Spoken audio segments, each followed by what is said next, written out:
Diary for June 27th.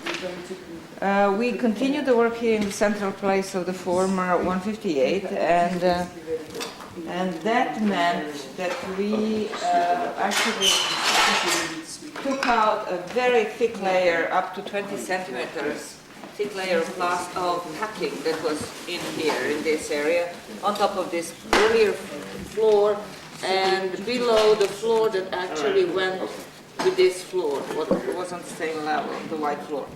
And the packing went all the way from the oven, southern oven edge to the northern edge of the basin, square basin. It was very heterogeneous, but very compact, and had a lot of burnt materials in it, and especially prepared area of the packing was a triangular area here in this part of it, where on top of which was our little feature 758, which was a mini clay ball feature. So under that we had, in the packing we had a lot of burnt materials. Can you guys just keep down your voices a little bit? We're recording this. Thank you. And the next thing that we did is we began taking off the floor, top floor of the platform 169, and that's our fourth floor since the beginning of the excavation of the platform. And we divided it in 4 quadrants, since it's very large, in order to be able to sample properly. So far we have removed one quadrant or one unit, and that is actually most likely 2 floor layers that are white, like this, right, John? Yeah. And then the packings in between. But because they are very fragile, it wasn't possible to follow each particular layer of white plaster. So we took 2 at a time and arrived on this earlier plaster, which is sort of moist and different from the one that was on top, and is very similar to the C floors, or rather floor 6 on platform 162, in terms of the appearance and how it feels, and the fact that it's moist. So now we'll continue working on the rest of the quadrants in the area. And then we also started removing the floor, which was here in our bathtub, which was surrounding the fire installation that was sitting here in the middle, and also we removed completely the fire installation. That's feature 764, and we removed its baked floor, and then under the floor the base of it and the rim of it. Pedja, we are recording. And so once we removed this whole fire installation, then we removed the floor around it, and that's the floor that had a nice edge which was going up the platform. And we did not have the direct linking between that floor and the top floor that was here on the platform. But it seemed as though that was one and the same floor, except that here on the top it was white plastered, and then down here on this edge it wasn't white. It was more what we would call dirty floor. Then what we did yesterday, we finished lifting up the bones of the skeleton in the feature 757. Mm-hmm. And there are no bones anymore in there. We can see the basket, remains of the basket, and we can see the marked places where the other finds were.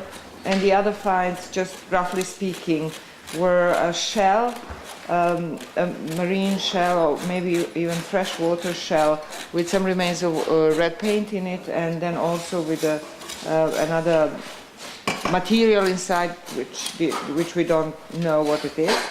And then there was a little bone spatula next to it, which was covered with a mineral that is a copper mineral of some sort, azurite or malachite or something, that seemed to be in a powder form, but then hardened up slightly through time, and it seemed as though it was scooped with a spatula, and that was given in the burial just below the cranium of the child that was buried there as a burial good.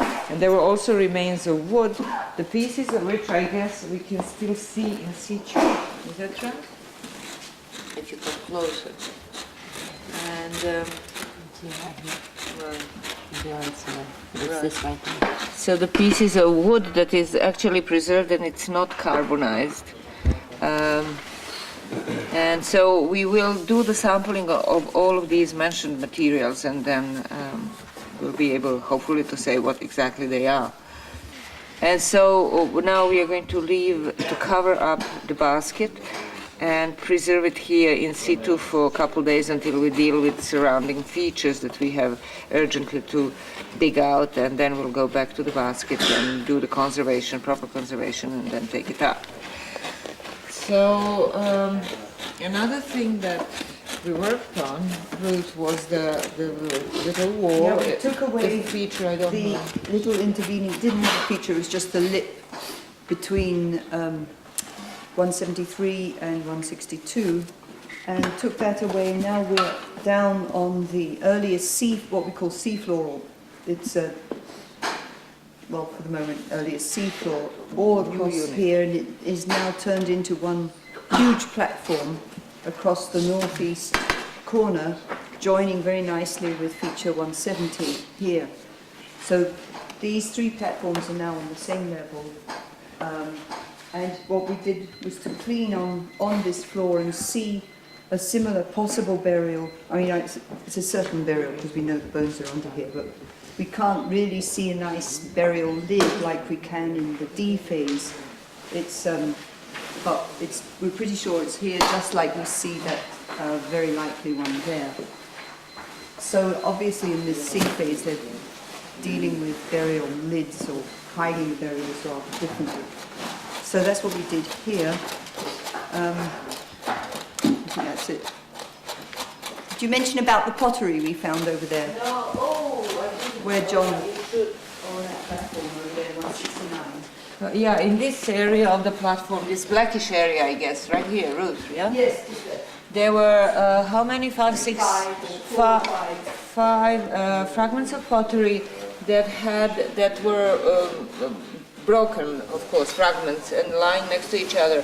And they had nice sooty deposits on the interior surfaces, really very thick and good-looking deposits on the interior. And so we are going to take them for analysis. It's unusual to find pottery at this level, and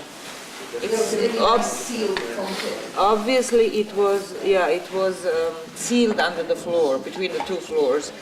It became part of the packing, which is also unusual, especially on the platforms. Actually, it wasn't really part of the packing, it was already really stuck onto the occupation.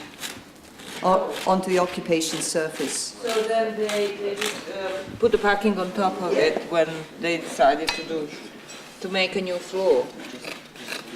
Well, okay, that's nice, that makes sense. I think that's about all that we have been working on the 27th. Thank you very much. Bye-bye.